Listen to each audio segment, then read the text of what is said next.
nous travaillons au conseil départemental de l'Aude et on est là pour vous présenter un lieu d'écoute de ressources pour les familles. C'est un dispositif de prévention donc, du département de l'Aude. Alors, pour pouvoir présenter ce dispositif, on a répondu à un appel à la communication, donc on a rédigé et on va essayer de complètement se détacher de ce qu'on a écrit, parce que sinon on est dans une lecture et c'est un peu compliqué. Enfin, en tout cas pour moi, quand les orateurs lisent, je décroche très très rapidement. Donc on va essayer avec Jacques et je pense que pour les collègues aussi c'est pareil, de la sauvegarde et de la maison d'enfants. On va essayer, en tout cas nous on va essayer de se détacher de la lecture, que ce soit un peu plus interactif. Et ça fait plus appel à ce qu'on fait tous les jours dans nos métiers, c'est-à-dire quelque chose qui ressemble plus à de la relation et en tout cas qui ressemble plus à ce qu'on fait avec les familles également. Voilà. Donc moi je vais me présenter, je m'appelle Liam Bonnery, je suis assistant socio-éducatif au conseil départemental de l'Aude, spécialité éducateur spécialisé. Donc je travaille sur un centre médico-social à Carcassonne-Ouest, sur un poste de prévention. Voilà. Donc mes missions principales, c'est le soutien à la parentalité. Je suis également thérapeute de couple et thérapeute de famille. Et j'ai été formé à l'Institut d'études de la famille de Toulouse, voilà, par Éric Trapenier. Donc, bonjour, moi c'est Jacques Mignon, donc je suis aussi assistant socio-éducatif. Donc je suis éducateur spécialisé aussi de formation. Ouais. Et j'interviens sur un centre médico-social aussi dans l'Aude, mais sur Limoux. Voilà. Je suis formé aussi aux thérapies familiales au Mirail, à l'université qui s'appelle maintenant Jean Jaurès à Toulouse. Et par la suite, je me suis formé à un DFSSU à l'université de Paris 8. J'ai aussi une formation en thérapie brève. Voilà, donc on intervient séparément chacun sur un CMS respectif. C'est un hasard qu'on soit éducateur et en prévention tous les deux. Et donc on intervient ensemble, donc en co-intervention sur le dispositif, le lieu d'écoute et de ressources pour les familles. Alors avant de me lancer dans l'explication de comment on travaille avec les familles, pour que ce soit plus clair, on est parti sur un plan assez simple, c'est-à-dire qu'on va vous parler de la genèse du dispositif, l'organisation, on va vous parler ensuite du lieu d'écoute, des ressources que l'on met à l'œuvre avec Jacques. On va vous faire aussi la présentation de la charte, on va vous présenter un autre regard aussi. Et pour ça, on va s'appuyer sur l'étayage de vignettes cliniques. Ensuite, on verra avec vous quelques réflexions. Et ensuite, on vous parlera des flux, en fait, de la fréquentation de notre dispositif. Voilà, parce que ça permet aussi d'avoir quelques références. Voilà, donc au niveau de la genèse. Donc en 2015, en fait, avec Jacques, nous avons participé à un groupe de travail qui s'intitulait Action innovante. Nous avons proposé donc la mise en place d'un dispositif d'entretien de famille complémentaire aux actions déjà menées dans les services de prévention. Donc notre idée au départ c'était d'intervenir ensemble, donc de faire de la co-intervention. Et donc à partir de 2016, notre projet a été sélectionné. En gros, il y avait une cinquantaine de projets et il y en a 3 qui ont été primés, donc je plaisante, qui ont été en tout cas sélectionnés et qu'on a pu mettre en place. Voilà, donc les autres c'était sur notamment la PMI et la protection de l'enfance. Nous c'était donc ce lieu d'écoute et de ressources pour les familles. Donc on a procédé à l'écriture avec Jacques. Et aussi parce qu'on a constaté, parce qu'avant de travailler en prévention, donc on a intervenu sur le service d'aide sociale à l'enfance et effectivement on était confronté, ce qu'on pouvait repérer en tout cas, c'est de nombreuses familles qui étaient en lien avec les services d'aide sociale à l'enfance de façon très régulière et répétée. C'est-à-dire qu'on a pu voir que certaines familles, de nombreuses familles, étaient suivies sur plusieurs générations par les services d'aide sociale à l'enfance. Alors, il y a quelques années en arrière, je n'avais pas repéré ça. Maintenant que ça fait quelques années que je travaille au conseil départemental, je me suis aperçu qu'il y avait des familles qu'on suivait sur 3 générations et souvent avec les mêmes problématiques. Voilà, donc on a essayé de les repérer et de voir, d'essayer de travailler sur un dispositif où éventuellement on pouvait jouer sur ces fonctionnements-là. Voilà, donc Jacques va vous parler maintenant de l'organisation du dispositif. Donc voilà, bon, sur l'organisation, nous y dédions à peu près 8 heures par semaine sur nos 35 heures. Voilà. Et donc nous avons fait le choix de la co-intervention. Systématiquement, nous intervenons donc tous les deux sur 2 centres médico-sociaux. Voilà. Donc lieu d'écoute et de ressources pour les familles, c'est le nom de ce dispositif, et on y tient. D'abord lieu d'écoute. Pourquoi lieu d'écoute? Alors déjà j'ai en tête et sous les yeux surtout la citation de Karl Whittaker qui dit: les usagers mettent leurs poubelles dans nos bureaux. Donc c'est vrai que je crois que c'est quelque chose qui est parlant pour pas mal d'entre nous. Donc dans un premier temps, quand on accueille les familles, donc nous réceptionnons la parole et la souffrance de ces personnes, on essaie de faire tomber la pression et parfois il y a même laisser couler les larmes. Donc on sait que voilà, on essaie de faire tomber cette pression. Ces gens sont un peu sous le coup de l'émotion et on sait que l'émotion sidère la raison et active des mécanismes de défense. Bon, c'est des réflexes de survie. Mais on va essayer justement de passer outre. Certains sont en colère, d'autres règlent leur compte, ou sont dans des scénarios préétablis, dans la stigmatisation de l'autre, de soi-même aussi. Donc nous tentons d'apaiser les émotions, de produire un décalage. Donc, et du coup, ce décalage, c'est passer du contenu à la relation pour justement sortir des stigmatisations. Et donc là, moi je fais aussi référence à Guy Oslo, qui a pu dire comme intervenant, nous sommes habituellement confrontés à des symptômes qui nous sont présentés tout emballés, la désignation étant faite. Donc Guy Oslo s'interroge, quel est le processus qui amène à la désignation du patient désigné, à la pathologisation de la problématique familiale. Donc ça me fait une petite transition sur justement comment, sur le terme de ressources, hein, lieu d'écoute et lieu de ressources. Alors, ressources, pour reprendre aussi un terme qui est cher à Guy Oslo, hein, sur la compétence des familles, c'est vrai qu'on va essayer justement d'activer justement les ressources des familles. Et les gens, en général, viennent nous voir, ils viennent voir des professionnels, donc ils cherchent des conseils, des recettes. Ils veulent qu'on résolve leurs problèmes. En fait, on est des experts pour eux. Et là, il y a quand même pas mal de personnes qui viennent nous voir qui sont aussi suivies par l'aide sociale à l'enfance ou qui ont pu être suivies par l'aide sociale à l'enfance. Donc ils ont l'habitude d'être mis en position basse. Et nous, du coup, on est dans cette position complémentaire haute. Donc voilà. On va essayer justement nous, si on est des experts à un certain niveau, on va aussi les rendre experts de leurs compétences et on va essayer d'activer leurs ressources. Et quand ils nous disent on veut des solutions, on va les aider à ce qu'ils trouvent leurs solutions.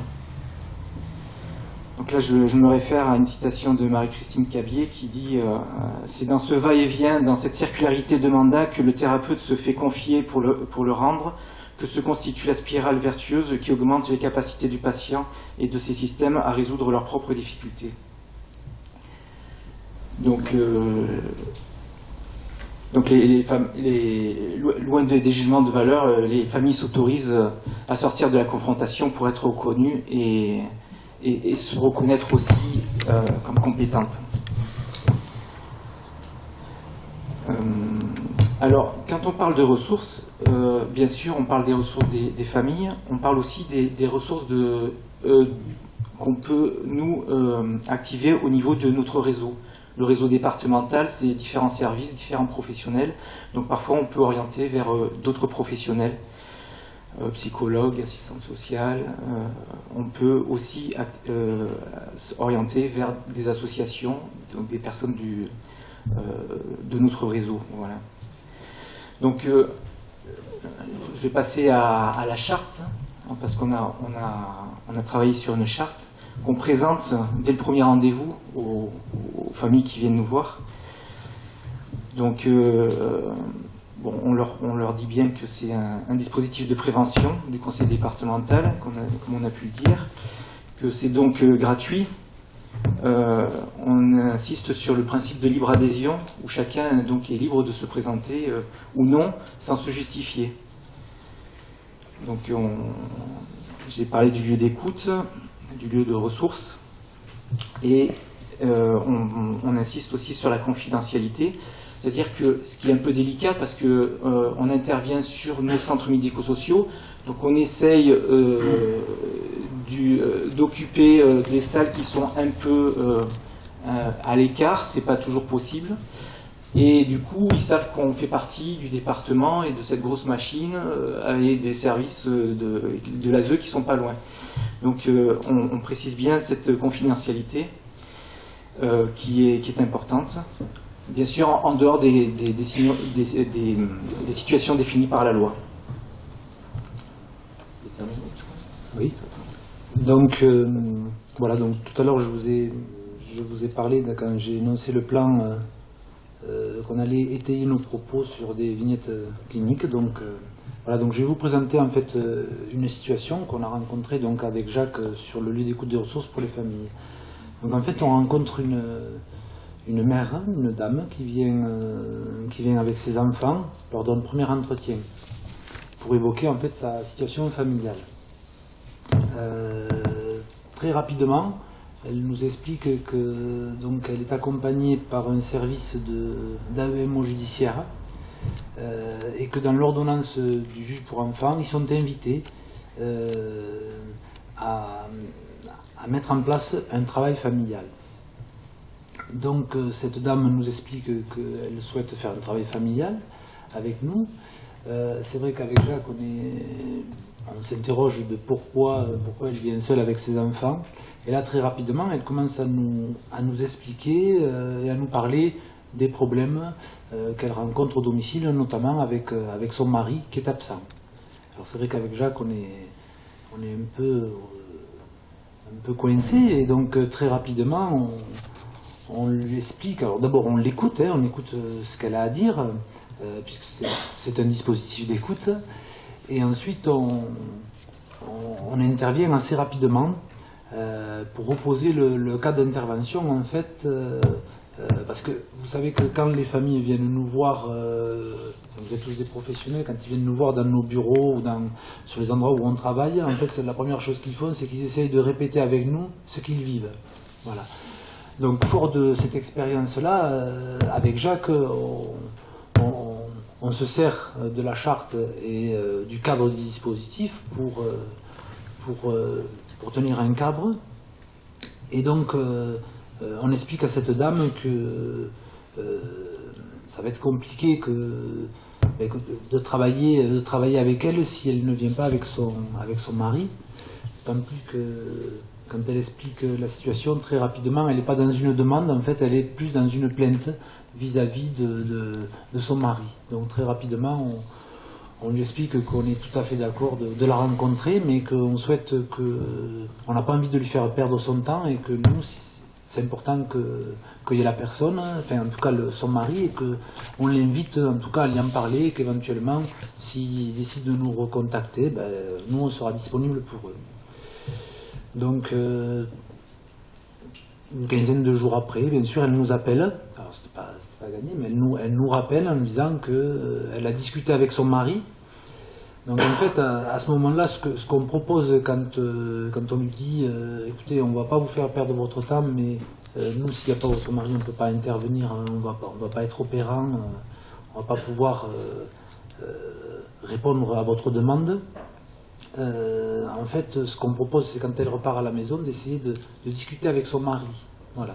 Parce qu'elle dit que lui ne veut pas venir, mais nous on ne sait pas cette personne si elle veut venir ou pas. En tout cas, ce qu'on voit, c'est qu'elle vient avec ses enfants. Et devant ses enfants, elle commence à nous expliquer que son mari a une problématique alcoolique, qu'il ne veut pas venir, que, entre guillemets, c'est un peu à cause de lui s'ils ont les services sociaux, s'ils sont en lien avec les services sociaux, et notamment le juge pour enfants.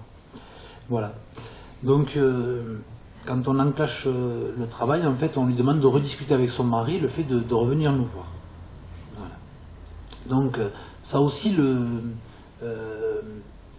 but, c'est aussi de faire baisser la pression, mais en tout cas de libérer les enfants. Parce qu'avec Jacques, on s'aperçoit là que les enfants commencent à se regarder en disant, voilà, ils ne rentrent pas, entre guillemets, dans ce qui nous est proposé. Et donc, 15 jours après, on reçoit donc le père et cette dame qui, manifestement, on a pu se rendre compte, était soulagée qu'on réagisse comme ça et qu'on ne rentre pas dans sa plainte et qu'on n'épouse pas ce qu'elle était en train de nous servir avec Jacques. Donc c'était assez intéressant parce que on a pu rediscuter après avec le monsieur tous les thèmes de la charte et notamment la question de la confidentialité, puisque la question de l'alcool posait problème. Ce monsieur ne doit plus boire d'alcool, donc les choses sont présentées comme ça. Donc avec Jacques, quand on propose, donc quand on laisse la place donc, à la famille de rediscuter, de savoir dans quelles conditions ils viennent nous voir, ce qu'a pu nous expliquer le monsieur et la dame, c'est qu'ils se sont sentis requalifiés. Voilà. Alors en fait, ce qu'on a pu repérer là, c'est que ça nous a permis quand même de poser les bases d'une relation fiable et où on a pu créer quand même une relation de confiance et de respect. C'est-à-dire que pour nous, c'était important que ce monsieur, parce que bien sûr, on pensait qu'il savait que cette dame venait nous voir, mais ça, après ce qu'elle nous dit au cours de l'entretien, ça lui appartient, ça nous appartient, mais on voulait éviter que ce monsieur puisse penser qu'on parlait que de lui dans l'entretien. C'est ce qui s'est fait, mais très rapidement on a pu le stopper, et donc on est parti sur quelque chose, une relation assez fiable. Voilà. Donc le monsieur a pu après évoquer sa situation, donc effectivement une situation assez compliquée, et très rapidement, il a pu nous dire que les choses avaient changé dans son quotidien. Notamment, il avait engagé une formation. Alors, il a fini promo de... Alors, quand je vous dis qu'il a fini major promo... Oui, major de sa promo, je ne dis pas que c'est grâce aux entretiens de famille. Hein. Mais en tout cas, lui, quand il nous le livre, c'est ce qu'il vit. Voilà. Donc, en tout cas, il s'est saisi de cet espace et... on sent une personne qui évoque ses problèmes d'alcool et qui ensuite, la première fois qu'on l'a vu, effectivement, il était alcoolisé. Puis très rapidement, au cours des entretiens, quand il se rend aux entretiens, il nous explique qu'il a arrêté de boire depuis 3 jours. Voilà, effectivement, ses propos sont assez différents du premier entretien. Voilà, donc je voulais vous montrer à travers cette situation rapidement comment on a pu recadrer pour éviter d'épouser le scénario que cette dame allait nous livrer. Et je pense que si on n'avait pas reposé le cadre, et si on n'avait pas proposé à cette mère de dire non, nous, on ne va pas vous faire perdre votre temps, on ne peut pas être efficace s'il n'y a pas votre mari, je pense qu'elle ne se serait pas sentie qualifiée, et donc ça lui a permis de par la suite aussi proposer à son mari que les enfants viennent aux entretiens de famille. Voilà. Donc, avant de faire un entretien de famille, il a fallu passer par certaines étapes et faire attention à ne pas tomber dans des écueils qui nous auraient freinés, gênés, en tout cas, où on n'aurait pas été à l'aise, en tout cas, pour travailler avec ce système familial. Voilà. Donc, je vais vous présenter une autre situation. Donc c'est une situation que des collègues de l'aide sociale à l'enfance en fait nous ont proposée. Donc c'est une situation assez conflictuelle. En tout cas, elle est vécue comme ça par les collègues et le père d'une jeune fille donc, qui est accueillie chez une assistante familiale. Alors effectivement, il y a une escalade dans la défiance entre le père et les services, et les entretiens, ce qu'ils répètent, c'est le conflit, l'opposition, je ne suis pas d'accord. Voilà, donc il y a une escalade très très importante, et donc ce monsieur, il est vécu quand même comme le mauvais objet, le pénible, le chiant. Tu vas voir ce monsieur. Voilà, donc si vous voulez, nous, et ce monsieur propose, il dit, vous n'avez pas un service où on peut travailler, moi je veux voir ma fille. Parce que donc dans le jugement, il y a des droits de visite qui sont assez restreints. Et donc ce monsieur se dit, eh ben, je vais demander un lieu d'écoute, ou en tout cas des entretiens de famille, et comme ça je verrai ma fille plus souvent. Et donc la personne s'est dit, je ferai des entretiens de famille toutes les semaines, comme ça je verrai ma fille plus souvent. Voilà un peu comment les choses se sont présentées. Donc quand il est venu nous rencontrer, on lui a expliqué comment on travaillait avec Jacques. Et donc il était assez tendu, mais à la fois on l'a trouvé assez tendu, à la fois assez détendu. C'était vraiment très particulier. Et donc très rapidement, il nous a expliqué pourquoi il était là. C'est parce qu'il avait des soucis avec cette assistante sociale, que c'était très pénible. Alors on lui a posé des questions sur le cadre, sa situation. On s'est intéressé à lui, on a été bienveillant. Et puis il revenait sur il a essayé de nous coaliser bien sûr contre cette assistante sociale qu'il a traitée de peau de vache. Et alors très rapidement, on l'y a renvoyé avec Jacques, donc le processus classique de l'amplification. Ah bon, et cette peau de vache? Et là très rapidement il nous dit, écoutez, ça me dérange quand même que vous la traitiez de peau de vache. Alors c'est intéressant hein, parce que c'est lui qui dit le mot peau de vache, et quand nous on reprend ce qu'il fait, enfin, ce qu'il dit en tout cas, et qu'on l'amplifie, ça commence à le déranger. Et donc il se met à protéger la personne pour qui il était venu et qui voulait casser du sucre sur le dos. Donc c'est assez intéressant de voir ce processus-là. Et donc il se met à la protéger. Et donc on se sert du fait qu'il commence à nous dire, écoutez, attendez, quand même, vous ne pouvez pas parler comme ça, monsieur Bonnery, monsieur Mignon, elle n'est pas si peau de vache que ça, elle est quand même humaine, elle doit être sympa. Donc il se met à changer complètement de discours. Donc c'est assez intéressant de repérer ça. Et donc c'est là qu'on en profite pour passer en fait du contenu à la relation. Et donc on commence à l'interroger sur comment ça se passe à la maison, quand sa fille vient, qu'est-ce qu'il réfléchit, qu'est-ce qu'il associe, en tout cas de sa problématique à son histoire de vie, de sa problématique à la relation à sa fille. Et donc, voilà, on est sur un glissement là, où donc on est passé du contenu qui était dans lequel on pouvait s'embourber, et on a établi une relation. Et donc ce monsieur, très très rapidement, se met à évoquer ses difficultés, ses capacités, ses envies, ses rêves. Et c'est vrai que assez rapidement, les entretiens tournent autour de comment ça se déroule à la maison. Et parfois même si on essaie de lui demander comment ça se passe maintenant avec les rapports, il nous dit, écoutez, laissez tomber, moi je veux me concentrer sur mon rôle de père et sur comment je peux être en relation avec ma fille. Pardon ? Comment ça se passe avec les services? Oui. Enfin, comment ça se passe avec les services, mais pour lui ce qui est important c'est de nous dire, écoutez, les services, laissez-les tranquilles, moi ce qui est important pour moi c'est ma relation avec ma fille. Voilà, donc c'est assez intéressant de voir ce glissement-là. Alors, bien évidemment, je vous parle des situations qui avancent, hein, je ne vais pas vous parler des situations problématiques, on en a, hein, je vous rassure.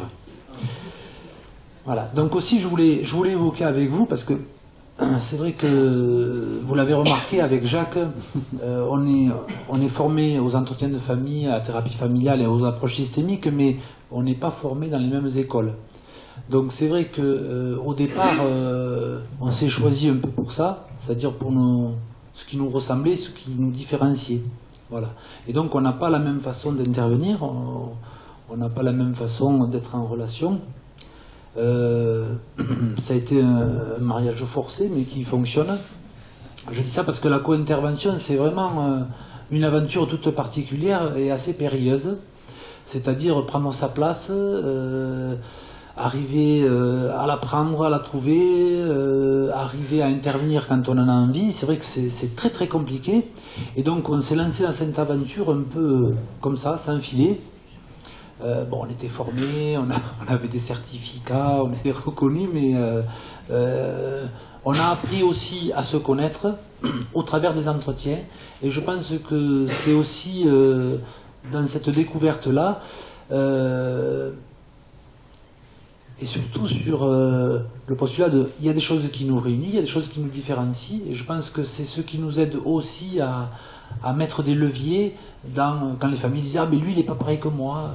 En tout cas, l'exemple qu'il voit, c'est qu'il a deux intervenants sur le lieu d'écoute de famille qui ont des similitudes et qui ont des différences, et justement la richesse est là. Voilà, je voulais vous en parler. Ensuite, on peut aussi se questionner devant les familles sur un désaccord ou sur un ressenti différent. On peut montrer notre différence face aux familles, quoi. C'est vrai qu'on le fait de plus en plus. Hein, voilà. Donc en fait, après je voulais évoquer avec vous aussi une façon. Donc moi j'ai été formé par Eric Trapenier à Toulouse, et c'est vrai que forcément ça marque beaucoup, donc ça m'influence énormément dans ma pratique. Et donc avec Jacques, c'est vrai que on travaille beaucoup sur les notions d'explicite et d'implicite. Et notamment, les familles, quand elles viennent dans notre bureau, je le disais tout à l'heure, elles essayent de répéter avec nous ce qu'elles vivent.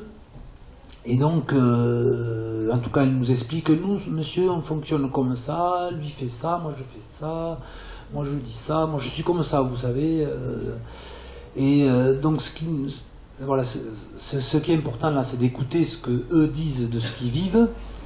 Et nous, ce qui est important, c'est à ce moment-là, quand on a créé une relation, je dirais, entre guillemets, fiable, c'est d'arriver à se mettre en immersion dans le système familial pour attraper avec nos petits bras musclés, avec Jacques, les règles implicites qui, elles, réellement régissent le système familial et la façon dont les gens sont en relation. Voilà. Donc, parfois, ça donne des situations assez cocasses, et notamment on a à l'esprit la situation d'une dame qui vient nous rencontrer avec son ex-mari et leur fille. Donc c'est aussi une situation judiciaire. Et donc la personne nous dit, cette mère nous dit, oui, nous, on fonctionne comme ça, les gens parlent, mais j'aimerais que monsieur s'implique plus, il ne prend pas son rôle de père, sa place de père non plus, moi j'aimerais que... Donc ce qu'elle revendique, c'est qu'en fait, elle voudrait que ce monsieur prenne sa place, et puis au bout de deux entretiens, on s'aperçoit qu'en fait, il ne peut pas prendre sa place parce qu'en fait, elle ne veut pas. Donc elle revendique quelque chose qu'elle ne veut pas. Et donc, au cours d'un entretien, quand on avait suffisamment lié avec eux, elle commençait à essayer de nous dire, attendez, à distribuer la parole. Et donc, on a dit, allez-y, mon général. Alors là, elle s'est arrêtée. Et elle a dit, il y a eu 2-3 secondes de silence. Et puis elle a pu dire, c'est vrai, je suis un général. Et donc les autres membres de la famille ont pu lui dire, ont pu lui renvoyer, oui c'est vrai quand même, tu sais, tu parles beaucoup, tu reprends tout, c'est toi qui organises tout, et en fait on n'a pas la place. Voilà, et donc on a commencé à échanger sur la place, le rôle, et comment, une place déjà ça se prend, une place ça se laisse, mais ça se prend aussi. Et donc je pense que créer les conditions favorables pour que ce père puisse montrer le bout de son nez. Et donc, ça n'a pas été simple pour cette dame. Ce qui avait d'intéressant, c'est qu'elle a pu le verbaliser, que c'était pas simple. Et c'était assez touchant la façon dont elle a pu parler de ce changement qui s'opérait sous ses yeux et qui, quand même, lui faisait violence. Voilà. Donc ensuite on va enchaîner, parce que je regarde l'heure et on est pris par le temps un peu, donc on va enchaîner peut-être par quelques réflexions. mais bon, ça risque de pas être très intéressant. En tout cas, non, enfin, si, c'est toujours intéressant, mais c'est pas ce que je veux dire, mais c'est que on allait commencer à vous lire des échanges qu'on a vus avec les familles, donc ça nous fait plaisir, ça nous brosse l'ego, mais en fait, bon, c'est pas très intéressant, quoi. En tout cas, on a reçu des personnes, et notamment on a reçu des personnes qui ont pu dire au juge pour enfants que c'était un dispositif qui les avait beaucoup aidés et donc ils voulaient continuer. Et donc le juge qu'on n'a pas rencontré d'ailleurs a pu dire continuité, je vous invite à continuer de rencontrer les intervenants du lieu d'écoute et de ressources pour les familles. Voilà. C'est des réflexions qui apparaissent sur la communication qu'on a écrite, donc vous pouvez les voir par internet. Voilà, il est téléchargé. Alors ensuite, on a fait un point donc avec notre direction, puisque c'était un dispositif expérimental. Et donc, on a eu la proposition, en tout cas, d'essayer d'écrire un scénario pour la possibilité d'étendre ce dispositif à l'ouest du département de l'Aude, et donc d'intégrer d'autres personnes qui sont formées aux entretiens de famille dans ce dispositif. Et donc, alors, avec Jacques, on est assez content parce que c'est vrai que au début, quand on a commencé à parler de ce dispositif, je ne vous dis pas le nombre de personnes qui se sont levées vent debout contre qu'est-ce que c'est cette approche systémique qui vient au conseil départemental de l'Aude, c'est pas possible, c'est n'importe quoi. Voilà, ce que ce matin évoquait, alors je ne sais plus qui c'est peut-être qui expliquait que faire bouger les consciences c'est compliqué, et c'est ceux-là qui est en train de se mettre en place, et c'est plutôt intéressant. Alors ensuite on va presque pour finir, puisque on est arrivé au bout, on va vous évoquer avec vous un peu le tableau de flux de fréquentation de notre dispositif. Donc en fait c'est des chiffres qui partent du 1er décembre 2016, le premier entretien qu'on a effectué avec Jacques, jusqu'au 1er mars 2018. Donc en gros, pas tout à fait un an et demi, mais un an et 3 mois. Donc on a rencontré en tout 57 situations. Voilà. On a procédé à 129 entretiens. J'aurais pu mettre 130, mais 129. Et ensuite on a fait un tableau où on a essayé de faire apparaître l'orientation des familles, par qui les familles avaient été orientées vers notre dispositif. Alors bien sûr, la prédominance appartient à nos collègues du service de prévention, des CMS. On a juste derrière, en seconde position, se trouve l'éducation nationale. Donc ça, c'est avec Jacques, au tout début de la création du dispositif, on a fait un travail de réseau assez important, où on est allé rencontrer l'éducation nationale, et les assistantes sociales dans chaque collège. Donc automatiquement elles font appel à nous. Il y a les cellules aussi d'information préoccupante et les CMS, mais le service aide sociale à l'enfance. Et ensuite des services autres comme services autres ou même le bouche à oreille qui fonctionne aussi un petit peu. Voilà. Merci de votre attention. J'espère qu'on a été suffisamment intéressant. Merci.